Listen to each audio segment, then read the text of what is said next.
साथियों, welcome back. आप सभी लोगों का बहुत बहुत स्वागत है मेरे YouTube चैनल पर। चलिए आज फिर एक बार हम लोग देखेंगे समान अध्ययन के अंतर्गत ज्योग्राफी की बात, और ज्योग्राफी में जो पढ़ रहे थे उसी से आगे चलेंगे। तो याद होगा आप लोगों को कि पिछले वीडियो के माध्यम से मैंने आपको भारत के प्राकृतिक विभाग में प्रायद्वीपीय पठार को पढ़ रहे थे। अब वहां के बाद हम लोग अब चलते हैं भारत के प्राकृतिक विभाग के अंतर्गत चौथा विभाग शुरू करने जा रहे हैं। तो 3 विभाग पढ़ चुके हैं और चौथा अंतिम विभाग देखना। और चौथा विभाग जो है उसको तटीय मैदान एवं द्वीप समूह कहते हैं। तो चौथा विभाग तटीय मैदान एवं द्वीप समूह में हम शुरू करने जा रहे हैं पहला पार्ट, तटीय मैदान। तो बहुत इंपॉर्टेंट है, तटीय मैदान को आपको पूरा एक कॉन्सेप्चुअली आधार पर आपको ध्यान रखना। तो तटीय मैदान क्या है, क्या इसकी बनावट है, भारत में क्या इसका विस्तार है और भौगोलिक रूप से कैसे उसको हम स्टडी करते हैं, इसी को देखना। तो तटीय मैदान की जब बात आती है तो मुख्य रूप से मैदान दक्षिण भारत में समुद्र तटवर्ती क्षेत्रों में फैला हुआ है। तो दक्षिण भारत में जो मैदान है वही तटीय मैदान। लेकिन दक्षिण भारत जो आए तो तटीय मैदान तट के आसपास का मैदान। तो तट कहां, तो समुद्र के किनारे। तो समुद्र का किनारा जो तट है वो 2 है, इधर पश्चिम है, इधर पूरब। तो ये वाला जो पार्ट है ये वाला पार्ट ये पूर्वी तट है, ये ध्यान रखना। और ये वाला जो पार्ट है ये पश्चिमी तट है। तो यही 2 तट है भारत का समुद्री विस्तार के आधार। तो ये पश्चिमी तट है और ये पूर्वी तट। तो पश्चिमी तट के पास जो मैदान है, यहां पर जो मैंने मार्क किया है यहां ब्लू से ऐसे, इसी को पश्चिमी तटीय मैदान कहते हैं और ये पूर्वी तटीय मैदान। मतलब तटीय मैदान 2 भाग में बटा हुआ। पश्चिमी तट के पास का मैदान जो ये वाला है इसी का नाम पश्चिमी तटीय मैदान। तो पश्चिमी तटीय मैदान कहेंगे इसको। तो ध्यान रखना है, पश्चिमी तटीय मैदान। और जो इधर है ये वाला भाग पूर्वी तटीय मैदान। तो ध्यान रखना है बिल्कुल लोकेशन के हिसाब से और कॉन्सेप्चुअली। तो तटीय मैदान का 2 भाग हो गया, पूर्वी तटीय मैदान और पश्चिमी तटीय मैदान। जो पूर्वी तट के पास है वो पूर्वी तटीय मैदान और जो पश्चिमी तट के पास है वो पश्चिमी तटीय मैदान। लेकिन लोकेशन आप एक और पढ़े हैं कि ये जो है ये पश्चिमी घाट पर्वत है, पूर्वी घाट पर्वत। तो इसको समझ सकते हैं कि ये जो है ये पश्चिमी घाट पर्वत, पश्चिमी घाट पर्वत इसको कहते हैं, जो पढ़ लिए हैं। और ये जो है ये वाला पार्ट पूर्वी घाट पर्वत। तो ये ध्यान रखना है, ये पूर्वी घाट पर्वत। तो पश्चिमी घाट पर्वत और पूर्वी घाट पर्वत, तो यही विस्तार है, पश्चिमी घाट पर्वत और पश्चिमी तट। ये पश्चिमी घाट पर्वत और एक किनारा पश्चिमी तट। यहाँ पूर्वी घाट पर्वत और एक किनारा पूर्वी तट। तो पश्चिमी घाट पर्वत और पश्चिमी तट के बीच जो मैदान है ये प्लेन एरिया, ये पश्चिमी तटीय मैदान। जो पूर्वी तट और पूर्वी घाट पर्वत के बीच जो मैदान है वो पूर्वी तटीय मैदान। मतलब ये तटीय मैदान 2 भाग में बटा हुआ। जो पहला पार्ट है मतलब तटीय मैदान 2 भाग में, और 2 भाग में जो है उसमें पहला है पूर्वी तटीय मैदान और दूसरा है पश्चिमी तटीय मैदान। तो पूर्वी तटीय मैदान और दूसरा पश्चिमी तटीय मैदान। तो ये ध्यान रखना है आपको, बिल्कुल लोकेशन के हिसाब से कोई कंफ्यूजन नहीं रखना है, क्योंकि यहां पर मैप से आपको सब कुछ डिटेल में समझाया जा रहा है और मैप के आधार पर आप एक दिमाग में अपना खाका बनाएं ये कैसे विस्तार। तो चलते हैं, अब शुरू करने जा रहे हैं हम लोग पहला भाग पूर्वी तटीय मैदान। तो पूर्वी तटीय मैदान का जो भी विशेषता है उसी को यहां पर स्टडी करें, ताकि आप जो भी चीजें पूछी जाए एग्जाम में आप बता सकें। और जब तटीय मैदान पढ़ते हैं तो सबसे पहले तो इन क्षेत्रों में अलग अलग क्षेत्रों का जो नाम है वही सबसे इंपॉर्टेंट पार्ट। फिर इसकी विशेषता की बात आती है कि मैदान का क्या भौगोलिक बनावट है, किस तरह का विस्तार है, कौन कौन सी चीजें यहां मिलती है, तो इसको भी देखेंगे। तो पहले थोड़ा सा इसका विस्तार पर नजर डालो। तो पूर्वी तटीय मैदान हम इसको शुरू करने जा रहे हैं। पहला पार्ट तो पहला पार्ट का विस्तार क्या है, तो पूर्वी तटीय मैदान को कहेंगे क्या कि यह दक्षिण भारत का वह मैदान है जिसका विस्तार पूर्वी तट तथा पूर्वी घाट पर्वत के बीच, पूर्वी घाट पर्वत के बीच उत्तर से दक्षिण की तरफ फैला हुआ, उत्तर से दक्षिण की तरफ फैला हुआ।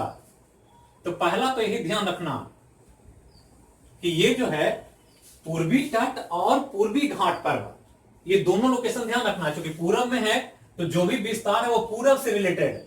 तो पूर्वी तट और पूर्वी घाट पर्वत के बीच उत्तर से दक्षिण का जो क्षेत्र है, प्लेन एरिया है, मैदानी क्षेत्र, इसलिए इसको पूर्वी तटीय मैदान कहते हैं।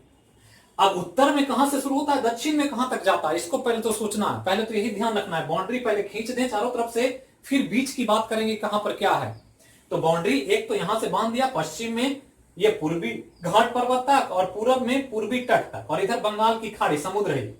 अब यहां ध्यान दें तो यहां ये शुरू हो रहा है, यहां से ये वाला पार्ट है एक इंपॉर्टेंट। तो पार्ट को ऐसे समझना है कि समझें कि ये गंगा नदी है, तो गंगा नदी इधर से आ रही है ऐसे, और ऐसे बहते हुए बांग्लादेश जाती है और फिर ये बंगाल की खाड़ी में गिरती है, तो ये गंगा है। तो ये गंगा नदी को हमने दिखाया है, नदी जब पढ़ेंगे तो यहां पर वहां चर्चा होगी इसकी। लेकिन हम लोग पढ़ते हैं कि गंगा नदी की बंगाल में एक शाखा बटती है ऐसे, और ये अलग होकर के बिखरती है और एक अलग नदी बन जाती है, और इस प्रकार से यहां आती है। और ये जो नदी है ये हुगली नदी, तो ये ध्यान रखना है हुगली नदी। और हुगली नदी के किनारा या जो मुहाना है ये, यहीं पर कोलकाता बसा हुआ, तो कोलकाता हुगली नदी के किनारे ही है, तो ये ध्यान रखना। तो यहां क्या करना है कि यहां जो हो गया ये हुगली नदी का मुहाना हो गया, ये मुहाना इसका, और ये जो है ये कन्याकुमारी। तो ये ध्यान रखना है कि ये आपको लोकेशन बहुत इंपॉर्टेंट, कि उत्तर से दक्षिण की तरफ आए तो क्या विस्तार है। तो ध्यान रखना है कि यह उत्तर में, जब उत्तर में लेते हैं तो यह उत्तर में हुगली नदी के मुहाना, हुगली नदी का मुहाना से दक्षिण में कन्याकुमारी तक फैला हुआ। तो ये ध्यान रखना है कुमारी तक फैला हुआ है। पहला तो ध्यान रखना कि हुगली नदी से शुरू होता है, हुगली नदी के माउथ से, और मुहाना से शुरू होकर के दक्षिण में ये कन्याकुमारी तक चला जाता, और इस प्रकार से ये भारत के कुछ राज्यों को क्रॉस करता है, और उन राज्यों को ध्यान रखना है। तो हुगली नदी पश्चिम बंगाल से शुरू होगा, तो पश्चिम बंगाल मिलेगा सबसे पहले उत्तर में, इसके बाद आएगा उड़ीसा, उड़ीसा के बाद मिलेगा आंध्रा, और आंध्र प्रदेश के बाद मिलेगा तमिलनाडु, और इस प्रकार से ये इसका विस्तार है, ध्यान रखना। तो हुगली नदी का मुहाना पश्चिम बंगाल में और तमिलनाडु में कन्याकुमारी तक, इस प्रकार से ये पूर्वी तटीय मैदान फैला हुआ। तो पहला तो ध्यान रखना है पूर्वी तटीय मैदान को। अब इस मैदान की बनावट जो चित्र में बनाई गई है, ये ध्यान दिया कि ये पतला बना हुआ है, मोटा बना हुआ, ये चौड़ाई ज्यादा है। तो पहला तो ध्यान रखना है कि पूर्वी तटीय मैदान जो है वो पश्चिमी तटीय मैदान से अधिक चौड़ा है, ये ध्यान रखना है, चौड़ाई इसकी ज्यादा। लेकिन अधिक चौड़ा होने के साथ साथ यहां पर एक और विशेषता है कि यहां नमी कम पाई जाती है, ये ध्यान रखना है कि यहां मॉइस्चर नहीं, क्योंकि यहां पर वर्षा उतनी नहीं होती है जितना पश्चिमी तटीय मैदान में होती है। इधर से मानसून ज्यादा टकराता है तो वर्षा ज्यादा होती है, यहां ह्यूमिडिटी ज्यादा, यहां पर बारिश कम होती है, इसलिए ध्यान रखना है कि यहां पर नमी कम मिले लेकिन चौड़ाई ज्यादा, और इसलिए कृषि कार्य इन क्षेत्रों के ज्यादा इधर होता है, दक्षिण भारत में ज्यादा कृषि कार्य यही होता है, तो ध्यान रखना। अब यहां पर जब नमी की बात आई वर्षा की, तो ध्यान रखना है कि पूर्वी तटीय मैदान में जो वर्षा है वो उत्तर पूर्वी मानसून, जब हम लोग मानसून पढ़ेंगे तो वहां पर चर्चा होगी, उत्तर पूर्वी मानसून तथा दक्षिण पूर्वी मानसून, दक्षिण पश्चिम मानसून, दक्षिण पश्चिम मानसून से वर्षा होती है। तो ये ध्यान रखना है, मानसून से वर्षा होती है। तो ये ध्यान रखना कि जो वर्षा होगी यहां पर वो दो मानसून से। आप पढ़ते होंगे कि जाड़े में यहां से हवा चलती है और हवा आकर के ऐसे टकराती है तो यहां पर वर्षा करती है, जो पूर्वी घाट पर्वत या पूर्वी तटीय मैदान। अब यहां से चलती है तो ये जब जाती है दक्षिण पश्चिम मानसून से, यहां से तो ऐसे जाती है, हिमालय से टकराती है, फिर वापस आती है तो फिर वर्षा करती है। मतलब यहां पर उत्तर पूर्वी मानसून और दक्षिण पश्चिम मानसून से वर्षा देखी जाती।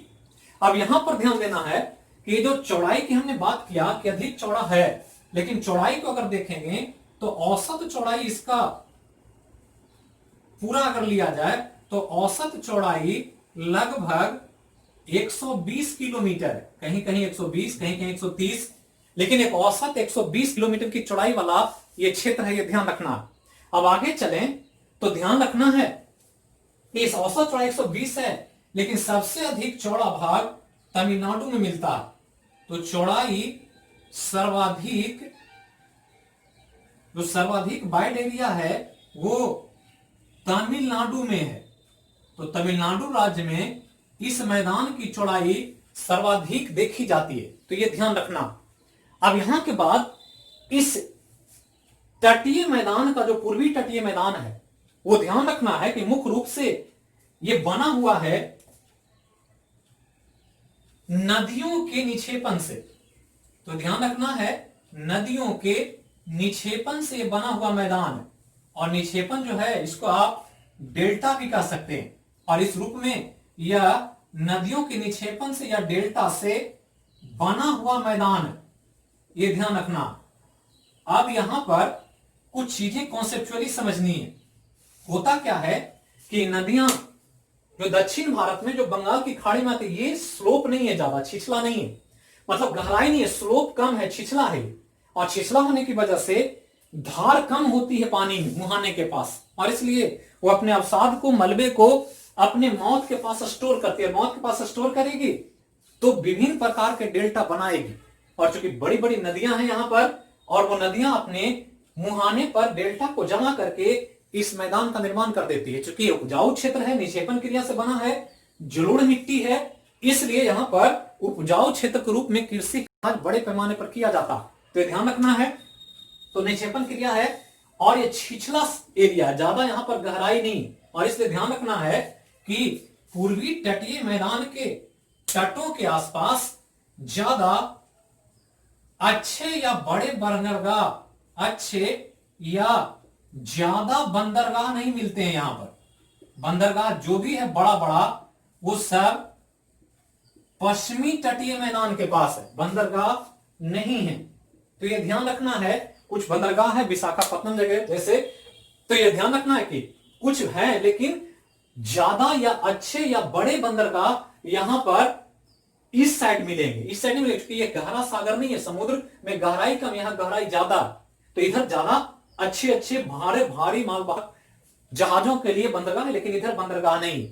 अब यहां ध्यान रखना है कि यहां पर कुछ महत्वपूर्ण नदियां, ऊपर से चलें तो महानदी है, महानदी के बाद गोदावरी है, गोदावरी के बाद कृष्णा है, और कृष्णा के बाद कावेरी है। और ये सभी नदियां इसी से होकर बहती है, इस पूर्वी तटीय मैदान से होकर, और इसलिए इन्हीं सब नदियों का मलबा यहां पर जमा होता है या यहां पर डेल्टा बनता है, जिसके कारण यहां पर यह मैदानी क्षेत्र का विस्तार है। तो ध्यान रखना है, महानदी, गोदावरी, कृष्णा और कावेरी अपने अपने मुहाने के पास मलबा स्टोर करके इन क्षेत्रों का निर्माण करती है। तो ये ध्यान रखना है। अब यहां पर ध्यान देंगे कि इस पूर्वी तटीय मैदान के पास जो तटवर्ती एरिया है, कोस्टल एरिया, उसको कुछ नामों से जाना जाता है, और उस नाम के द्वारा इसको तट का नामकरण करते हैं, जिसमें कई तरह की बनावट है, कई तरह के विस्तार है। तो पहला तो ध्यान रखना है कि ये एक यहां ले लें, एक यहां पर ले लें, जिसका नाम विशाखापत्तनम है, आंध्रा के क्षेत्र में, और विशाखापत्तनम, और यहां पर कोलकाता, तो 3 लोकेशन हो गया, कन्याकुमारी, विशाखापत्तनम, कोलकाता। अब यहां पर ध्यान देना है कि जब आप इन दोनों के बीच की बात करेंगे, यहां से यहां, मतलब कन्याकुमारी से विशाखापत्तनम का, तो ये वाला नाम जो ये वाला तट है, इस तट को कोरोमंडल तट कहते हैं, या इसको कोरोमंडल तटीय मैदान भी कहा जाता है। तो कोरोमंडल तट इसको कहें। कोरोमंडल एक्सप्रेस ट्रेन भी चलती है इधर। तो कोरोमंडल तट कन्याकुमारी से विशाखापत्तनम तक। अब यहां विशाखापत्तनम से यहां है कोलकाता, तो ये वाला जो पार्ट है यहां से हम शुरू कर रहे हैं इसे, और यहां तक ये, इसका नाम है गोलकुंडा। ये ध्यान रखना है, गोलकुंडा। और गोलकुंडा के अलावा इसको कोको नाड़ा तट भी कहा जाता है। तो गोलकुंडा कहें, कोकोनाड़ा तट कहें, एक ही बात है। तो कन्याकुमारी से विशाखापत्तनम तक कोरोमंडल तट, विशाखापत्तनम से कोलकाता तक गोलकुंडा या कोकोनाड़ा तट, ये तट की बात हो रही है, ये ध्यान रखना। तो पहले तो नामकरण याद रखना। अब यहां ध्यान देंगे कि जब पूर्वी तटीय मैदान को हम बांटते हैं तो इसको 3 भागों में विभाजित किया जाता है। तो ध्यान रखना है, 3 भाग है इसका, और 3 भाग को आप बांटें तो पहला भाग जो मिलेगा उसका नाम है उत्कल का मैदान। उत्कल का मैदान पहला। दूसरा जो मिलेगा उसका नाम है आंध्रा का मैदान। आंध्रा का मैदान। और तीसरा जो है इसका, उसका नाम है तमिलनाडु का मैदान। तो लोकेशन के हिसाब से है तमिलनाडु का मैदान। तो ये नाम ध्यान रखना, आप पढ़ते होंगे तो उसके आधार पर ध्यान देंगे कि ये उत्कल का मैदान, आंध्रा का मैदान और तमिलनाडु का मैदान, 3 राज्यों में अलग अलग नाम से इसको जाना जाता है। अब यहां पर क्या विशेषता है, इसको थोड़ा सा हम लोग ध्यान दें। तो उत्कल का मैदान का विस्तार ध्यान देंगे कि ये जो है ये उड़ीसा के जोन में है। तो उड़ीसा को उत्कल कहते हैं, हम लोग पढ़ते हैं या हम लोग गाते हैं राष्ट्रीय गान के रूप में। तो जन गण मन अधिनायक जय है गाए होंगे, याद रखना है, सबको ध्यान देना है। तो उसमें उत्कल वर्ड आता है, तो उत्कल उड़ीसा से रिलेटेड। आंध्रा का मैदान जो आंध्र प्रदेश में है, तो ये ध्यान रखना है। और जो तमिलनाडु का मैदान है वो तमिलनाडु में। अब यहां पर एक इंपॉर्टेंट लोकेशन है जिसको आपको याद रखना। उत्कल का मैदान की जब बात आती है तो यह मुख्य रूप से महानदी का क्षेत्र है, और महानदी के डेल्टा द्वारा इसका निर्माण हुआ है। महानदी के डेल्टा के द्वारा,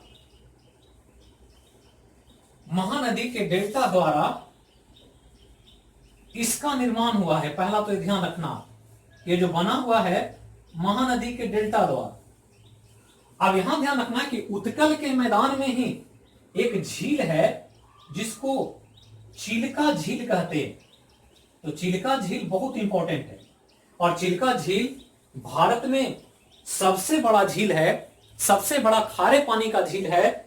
एक लैगून या क्याल झील या अनूप झील के तौर पर इसको देखा जाता है। तो जब झील चर्चा होगी तो हम वहां पर इसको आपको डिटेल से बताएंगे कि झील कैसे बनता है और कौन से झील का क्या विस्तार है, किस रूप में देखते हैं। तो ध्यान रखना, उत्कल के मैदान में महाडेल्टा, महानदी के डेल्टा से बना है, और इसी के किनारे पर यहां पर उड़ीसा के क्षेत्र में इस प्रकार से जब महानदी आती है तो महानदी ऐसे चल करके आती है और मुहाने के पास एक जमा करती है यहां पर। तो ये अपने मलबा से जब इसको जमा कर देते तो इसी के द्वारा यहां पर चिल्का झील का निर्माण हो गया। तो ये महानदी, महानदी के नीचे यहां गोदावरी, और गोदावरी के नीचे अगर देखें तो यहां से ऐसे आए तो ये कृष्णा और इधर कावेरी। तो ध्यान रखना है कि ये गोदावरी है और ये कृष्णा। तो ये महानदी, ऊपर में ये महानदी, यहां गोदावरी, यहां कृष्णा और ये कावेरी। यहां नदी नहीं पढ़ रहे, नदी जब पढ़ेंगे तो वहां चर्चा होगी। और सब अपने मुहाने के पास ऐसे डेल्टा बना रही है, तो डेल्टा का निर्माण कर रही है। अब यहां ध्यान रखना है कि इन्हीं डेल्टा के आसपास कुछ महत्वपूर्ण स्थलाकृति है जिसको ध्यान रखना है। अब यहां क्या ध्यान देना है कि जब हम गोदावरी और कृष्णा को देखते हैं तो इन क्षेत्र में गोदावरी और कृष्णा ये वाला जो लोकेशन है ये, तो यहां से यहां तक ये वाला जो पार्ट है इसको अगर हम अलग से दिखाएं ऐसे, तो यहां से यहां तक ये वाला जो पार्ट है इसका एक और नाम है जिसे उत्तरी सरकार कहा जाता है। तो उत्तरी सरकार भी पूछता है एग्जाम, तो या तो विशाखापत्तनम के ऊपर कहें या कहेंगे गोदावरी और कृष्णा के बीच का क्षेत्र यहां से यहां तक, इसको हम थोड़ा सा मोटा कर देते हैं। तो यहां से यहां तक ये हमारा गोदावरी नदी का मुहाना है यहां, और ये है कृष्णा नदी का, और ये वाला जो क्षेत्र है इसको हम एक अलग से नाम दिए हैं और इसको ध्यान रखना कि इसी का नाम उत्तरी सरकार। तो पहला तो ध्यान रखना। अब यहां ध्यान रखना है कि आंध्र और तमिलनाडु का जो क्षेत्र है जो मुहाना है उसी के पास एक इंपॉर्टेंट झील है। तो आंध्र और तमिलनाडु का जो ये एरिया है ये हमने कोरोमंडल तट का, और यहां तमिलनाडु है तो आंध्र और तमिलनाडु के तट पर यहां के आसपास होगा। नीचे तमिलनाडु इधर आंध्रा है, तो यहीं पर एक झील है जिसका नाम है पुलिकट झील। तो ध्यान रखना है पुलिकट झील को, बहुत इंपॉर्टेंट है, बार बार पूछता। तो पुलिकट झील आंध्रा और तमिलनाडु के सीमा पर, तो यह ध्यान रखना है आंध्रा और तमिलनाडु के सीमा पर पुलिकट झील है। और पुलिकट झील बहुत इंपॉर्टेंट है, और इसी झील के बीच में भारत का इसरो द्वारा संचालित सतीश धवन अंतरिक्ष केंद्र है। तो यह ध्यान रखना है जहां से अक्सर उपग्रहों को अंतरिक्ष में भेजा जाता है। तो सतीश धवन अंतरिक्ष केंद्र इसी पुलिकट झील में जो आंध्रा और तमिलनाडु के सीमा पर है, मतलब दोनों में विस्तार है, यह ध्यान रखना। मुख्य रूप से आंध्रा कह सकते हैं, यह ध्यान रखना है। इसी के जगह कोलेरू झील भी है आंध्रा में। तो इस तरह से कुछ महत्वपूर्ण यहां पर विस्तार देखा जाता है। अब यहां ध्यान देना है कि ये जो पूर्वी तटीय मैदान है यहां पर जो मिट्टी है इन नदियों के द्वारा लाई गई है, और इसके चलते यहां ध्यान देना है कि यहां पर मुख्य रूप से धान की खेती की जाती है। तो मुख्य फसल के रूप में धान की खेती बड़े पैमाने पर यहां होता है, और इसलिए इस साइड के लोग ज्यादा धान से बने हुए उत्पाद को भोजन के रूप में शामिल करते हैं। तो यही पूर्वी तटीय मैदान का मुख्य विस्तार, मुख्य विशेषता जो आपको ध्यान रखना है। तो इसको देखें शुरू से अंत तक और वीडियो को बिल्कुल सिस्टमेटिकली समझने का प्रयास करें। फिर मिलेंगे हम लोग अगले वीडियो में अगले विषय के साथ। तब तक के लिए जहां रहें स्वस्थ रहें, सुरक्षित रहें। जो पहली बार देख रहे हैं वीडियो को जरूर चैनल को सब्सक्राइब कर दें, लाइक करें और ज्यादा से ज्यादा लोगों को शेयर करें। तो थैंक यू।